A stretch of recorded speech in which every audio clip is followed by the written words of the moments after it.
I don't know. This is arguably the hardest for rich and successful people to say, especially when people ask them the key to success or what they did exactly to get rich. You see, I don't know is probably the correct answer to that question, because for some reason they can't say it. People would think they're withholding information, they're bluffing, or they don't want others to get rich or become successful too. So they stuff people with these endless, boring keys to success. You don't blame them because in truth, they can't really tell. If Mark Zuckerberg was born in Uzo Uwani by a palm wine tapper, would he have created Facebook? If Elon Musk was born black in apartheid South Africa, what would his life have been like?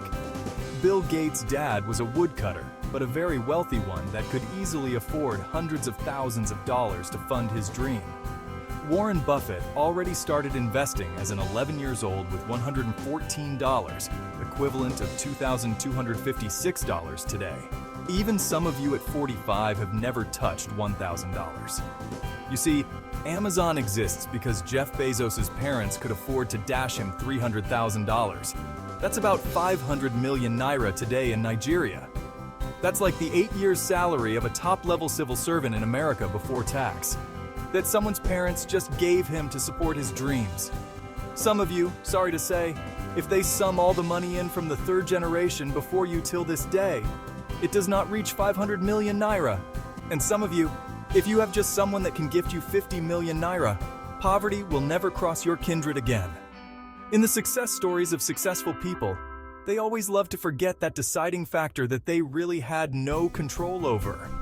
Like who gave birth to them, where and how they were raised. When they were born, who taught them in school, the relatives they had, the country they grew up in, etc. Some omit their godfathers, angel investors, mentors, big clients, or customers that took a chance on them, friend or relative that mentioned their name somewhere, etc. They usually forget to include these things. It's not rocket science that some people indeed have unfair advantages in life.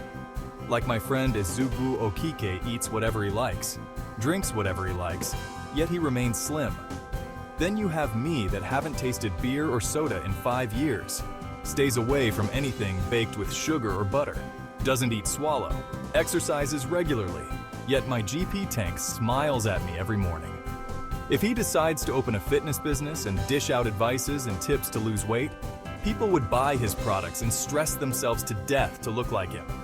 You notice that Pele, Maradona, Ronaldinho, Rooney, Lampard, Gerrard, and other great players became awful as coaches. Only a few like Zidane and Cruyff were able to do well as coaches. I pity the clubs that Messi or Ronaldo would coach.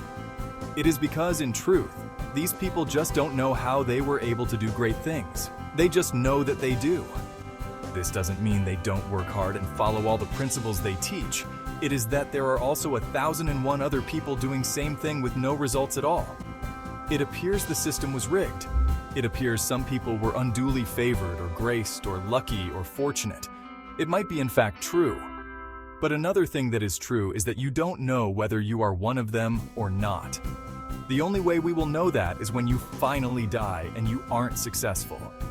But until then, you have to keep working hard, keep following the principles, keep preparing yourself for this big break so that when it shows up, you will be more than ready for it. It can be now, it can be tomorrow, it can be next year, it can be next 20 years, it can be never. You never know, but you just have to work and hope.